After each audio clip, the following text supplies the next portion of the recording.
I'm right in saying that you've taken the lead 6 times in 7 games Yeah. this season, but you've only won twice. That's right. Is that not a little unlike a Sam Allardyce team?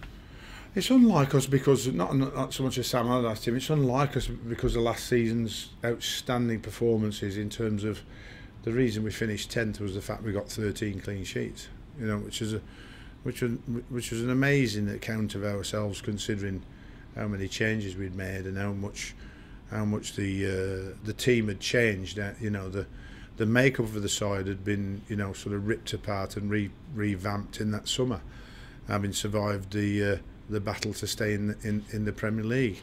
So in the end, to finish 10th was a massive achievement, and the reason that was because we got 13 clean sheets, and that now has deserted us at the moment, and that is the reason why we've only won, you know, 2 of the games out of the 6 we've gone in front in.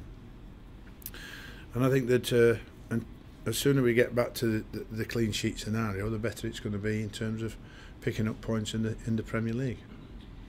Can I take you back to your younger day? Aye. Days Even. When you were a young manager and you worked at Blackpool in the mid-1990s, Yeah. you got sacked for finishing 3rd in the 3rd tier of English football, which was their best season for 20 years. Yeah. And I know in the years that followed, in the immediate years that followed, you said that was your worst experience in football. Yeah. Is that still the case? Is that still the case? Yeah, I think so. I think that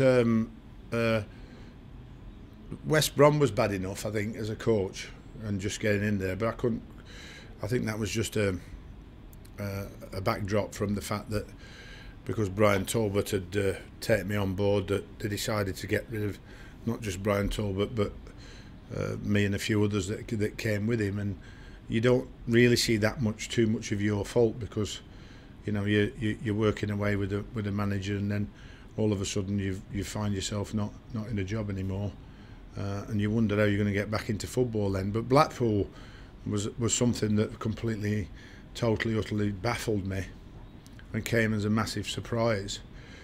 I won't go into too much detail into the story about why, because, you know, that was you know, slightly unfair the way they got me into the ground that day to tell me I'd been sacked. But I think that I was expecting to push on and move on and get the club promoted the year after, having done so much work in the 2 years that I'd been there.